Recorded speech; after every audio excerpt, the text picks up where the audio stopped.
morning, everybody. Here this morning for our SoCal Tech Bridge Tech Talk with Will Berry, the program lead and program manager for the eTHOR project.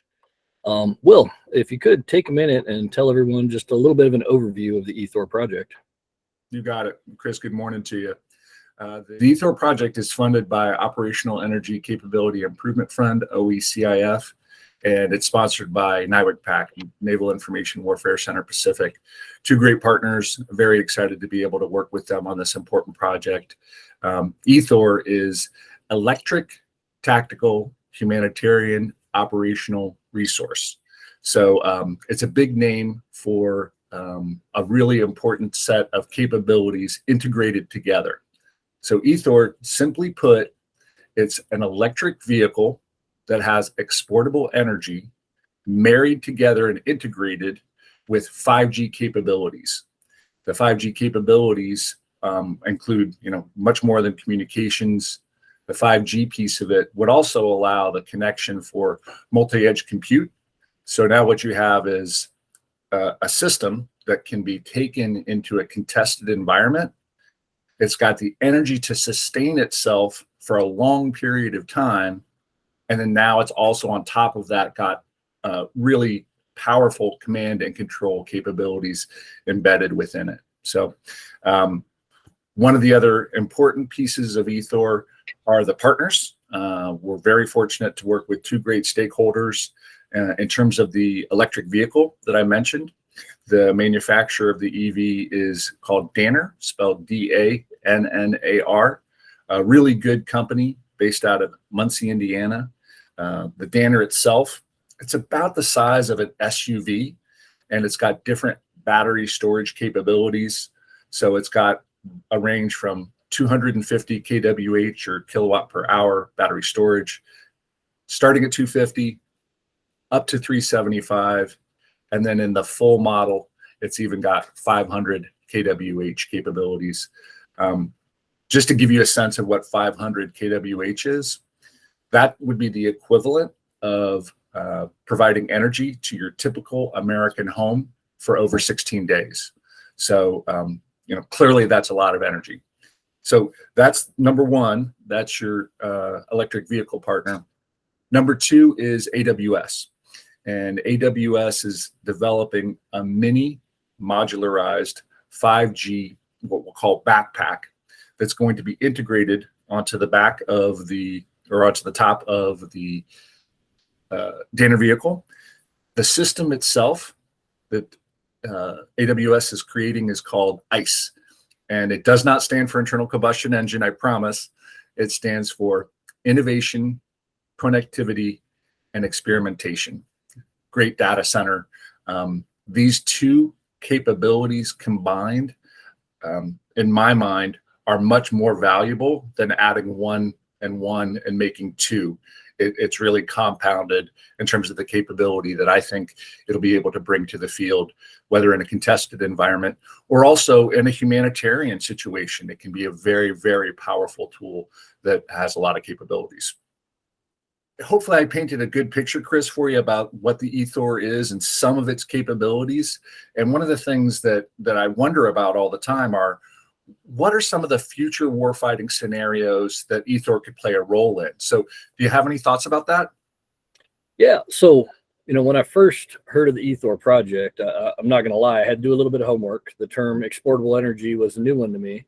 And I had to do a lot of research on 5G, and I think that is fairly common in the services.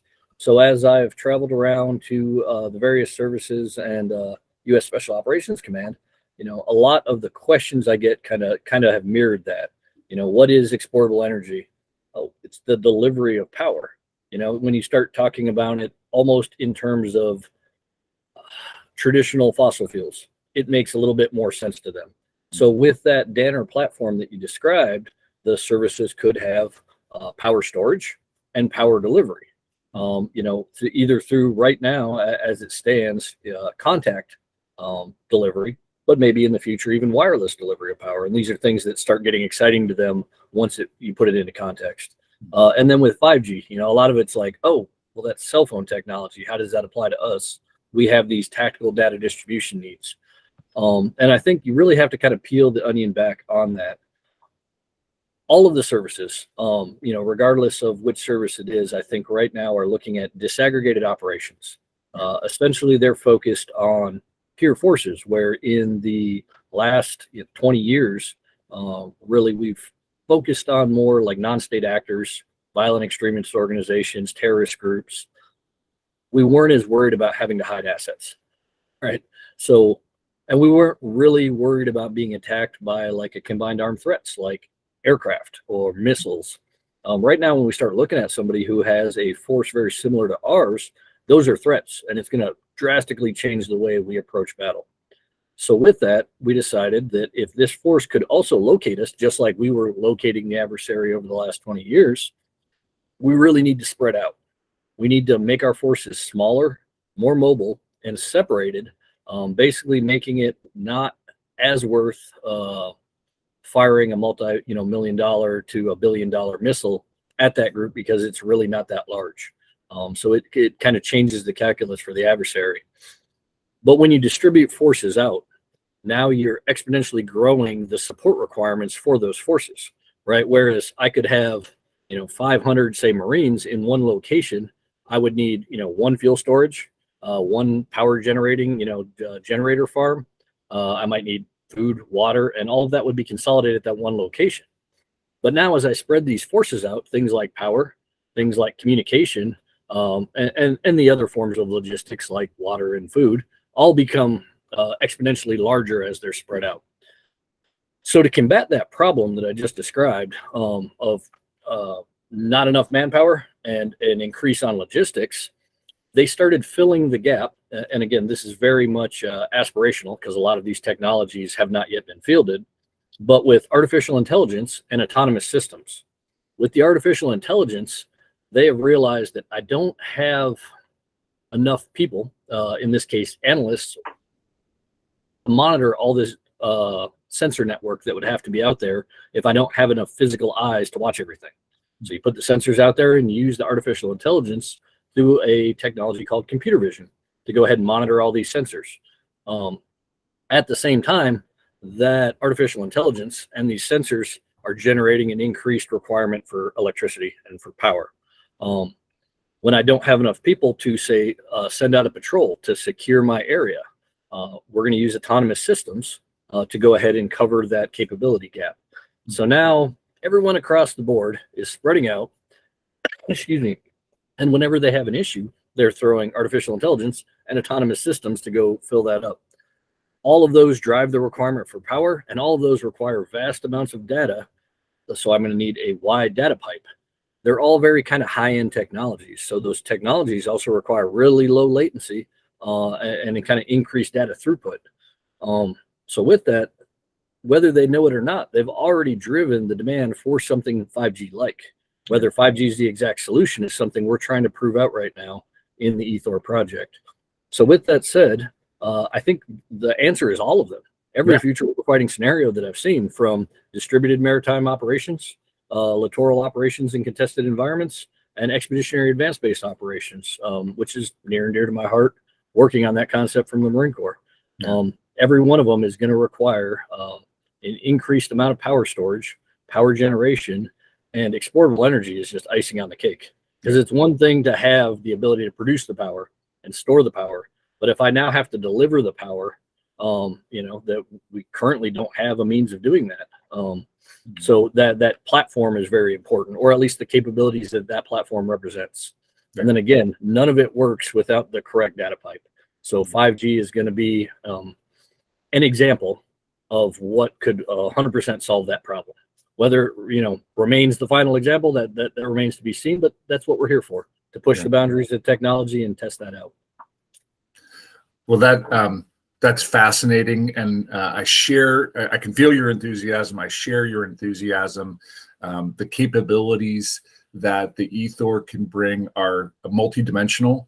And I definitely feel like it's an important capability for the warfighter out in the field. But having said that, you can also look at this as something, much beyond a warfighting scenario. So, You can also envision this with use cases off the battlefield. I had mentioned a moment ago about humanitarian assistance.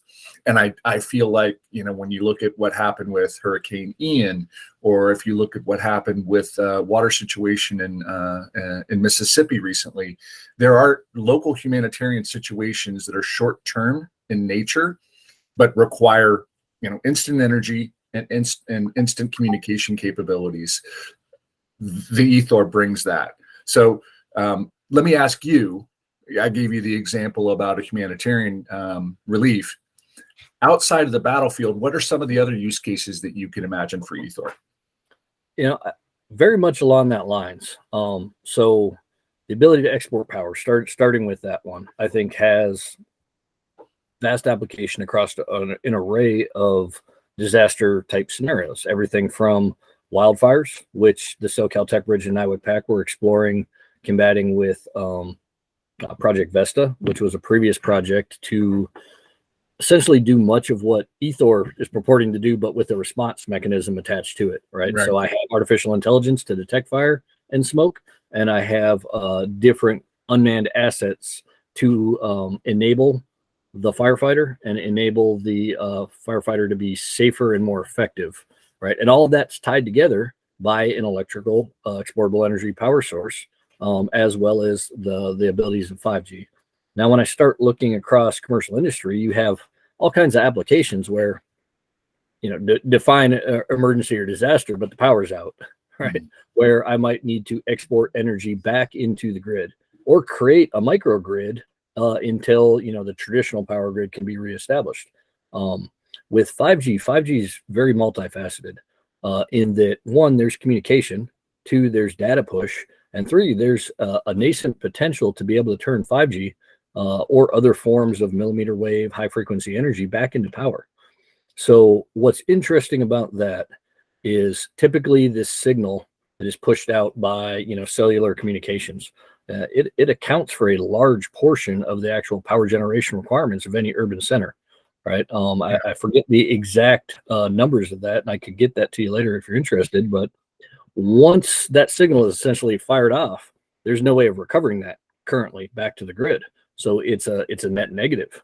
But things like 5G wireless power conversion are becoming a reality, and being able to return small amounts to that back into the grid, eTHOR or a fixed base station of 5G can actually have a microgrid that is more self-sustaining than it currently is, right? It'll never be 100%. You're always going to have some loss of power, but you're going to be able to do that.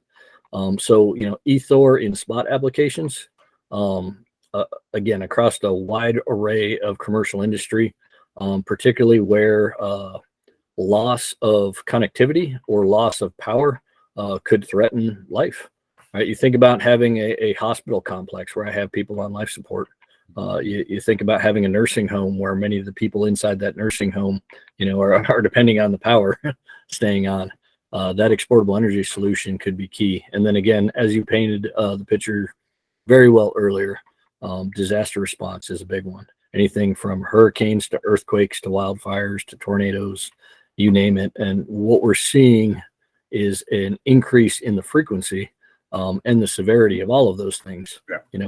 Whatever you believe to attribute it to, it's happening and the evidence is there.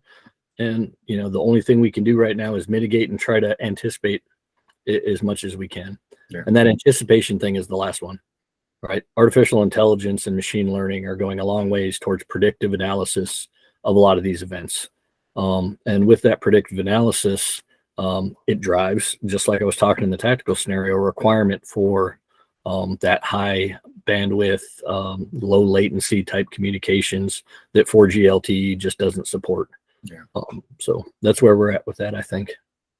Wow. Well, that's it's fascinating, and one of the things in regards to humanitarian response, when you look at the Danner, one of the other great capabilities that I hadn't touched on yet, that the system is called the Danner Mobile Power Source, or MPS. one of the things about it is remotely driven. So this is a vehicle not traditionally driven with a steering wheel. So when you talk about humanitarian relief, you have the ability to drive it from afar into a situation where maybe you don't want a human being to go. So certainly another application, if you think about, I'm from California, so I think about firefighting all the time. I want to have the best tools for our firefighters that exist because the loss of life and for the firefighters protecting us is just it's sad. And what you want to do is give them these tools, and having the ability to remotely drive a vehicle into a place where you need information or you need a power source, but you don't want to put a human. It's just another great capability that will bring great relief, however the eTHOR package is used.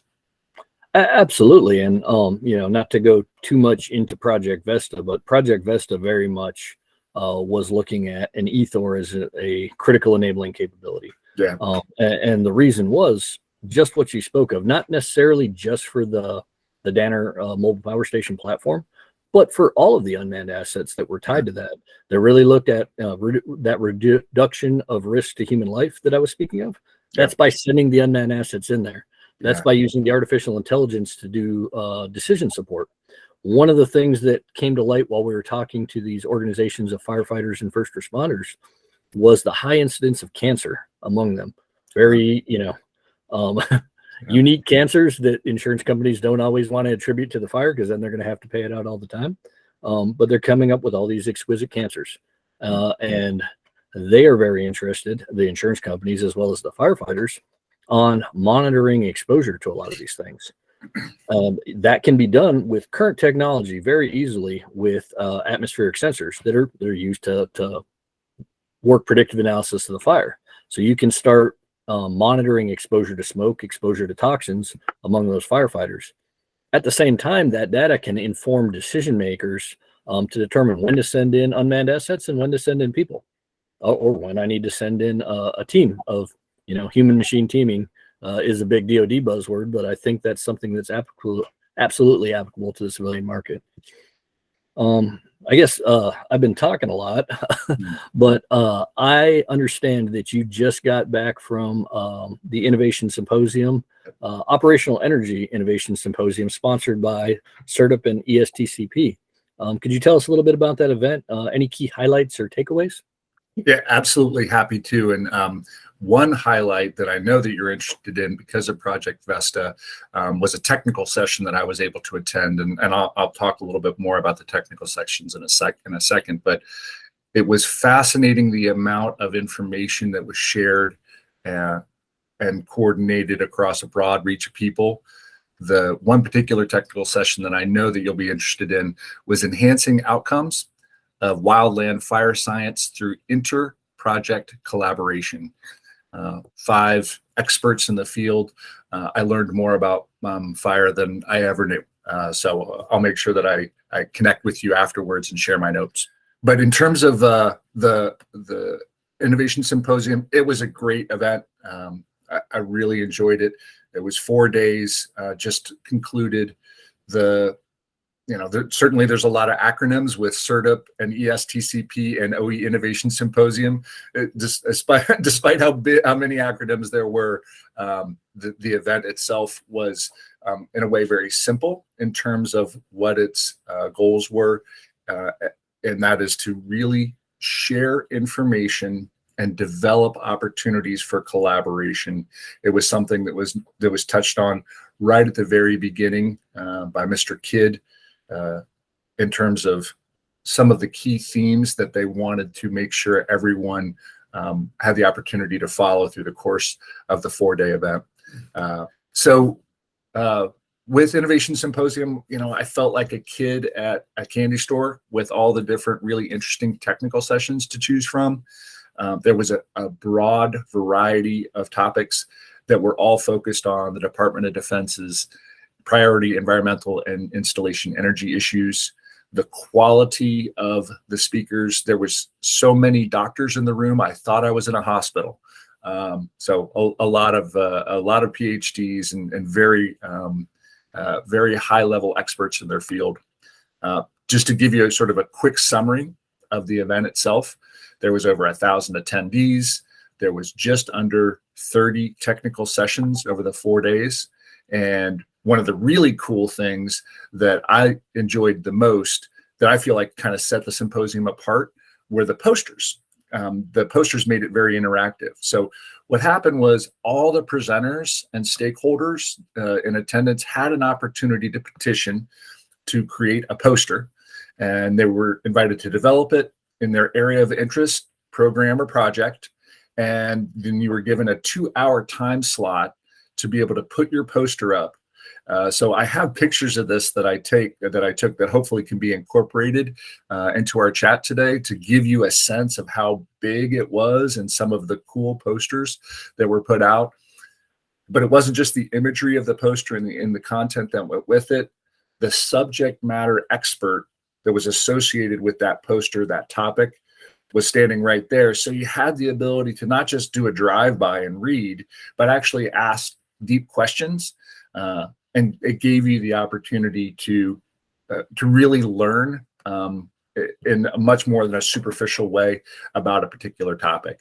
I know I spoke with people from all walks of life when I was able to share the poster for eTHOR, supporting NIWC PAC, and along with NIWC PAC, together we talked to, it must have been 100 people over the course of a couple of hours, including, thank goodness we had the QR code right there. I saw a lot of people taking out their phones and taking a snapshot of that QR code. So I think that we'll actually get a lot of questions after the fact when people are settling back in after the event. So aside from the great information that was shared in the different poster sessions, there was a theme really throughout the Innovation Symposium, was this interest to share great information and collaborate. The willingness to be able to discuss and share was a clear line, through line throughout the entire event. And it was one of the things that made it much more enjoyable to be able to attend than say your regular conference. To be able to bring together environmental, energy researchers, technology developers, who all had the same goal to support the defense end user, to support the regulatory community, and to really to showcase their cutting edge environmental technologies and ideas. It was just a special event, and I look forward to attending the Innovation Symposium again in the future. Well, Chris, I think one thing we definitely have in common is our enthusiasm for eTHOR. It really is a multifaceted project. Let me ask you, what are some of the impacts exportable energy could have on the battlefield? That's a great question, and it's actually fairly complex. So I'll try to hit the wave tops of it in a way that makes sense for non-military personnel. But I mean, currently, we have a fleet of a traditional fossil fuel burning equipment, right? From ground vehicles to aircraft to ships. Our ships, the non-nuclear types, require thousands and thousands of pounds, because they measure everything in pounds, of fossil fuel, right? So right now our fleet at sea actually depends on oil tankers, of which, the DoD makes no secret of, we don't have enough. They have plans to mitigate that shortfall, but the Navy itself is right at their limits with being able to deliver fuel for the ships. They very much depend on being able to stop at ports and pick up fuel. So what does that actually mean? That means that if I have, say, Marines or soldiers or airmen, in the case of exhibition airfields, operating in one of these distributed concepts they talk about, say across an island chain, no one may be able to show up to deliver fuel, which is a bit of a problem when all your equipment depends on fuel. All right. So electrification of the battlefield would enable them to essentially be embargo proof, if you will, right? I can be on this island and I'm not depending on a fuel tanker showing up to deliver fuel in the same way that I would be currently. The big drawbacks are we do not have sufficient power storage solutions to really power the force. We don't have sufficient power generation capabilities that don't depend on that same fossil fuel. Our generators right now are so inefficient that I would almost have to deliver more fuel than I would if I was able to just put them directly into a fossil fuel, internal combustion engine vehicle, because the generator technology that is currently fielded is so old. All right, so I've got these shortfalls, and the last shortfall is really that ability to deliver. Exportable energy, either through contact charging or contactless charging, is a huge enabler on the battlefield. Starting with where eTHOR currently is at with contact charging, the ability to deliver that power forward to the edge of the battlefield, and essentially charge people on the spot, or in the case of a unit or a piece of equipment that went down due to loss of power, being able to go to that vehicle and charge it and not have to bring it back to a central location. Anytime we have a central location, you're opening yourself up to being targeted. And I think in the future, in the way forward, contactless over-the-air charging, or wireless charging, if you will, is really a game changer. Being able to not expose a unit by showing up and delivering power to them, sometimes taking kind of a lengthy amount of time, keeps them safer, and it keeps the unit delivering the power quite a bit safer.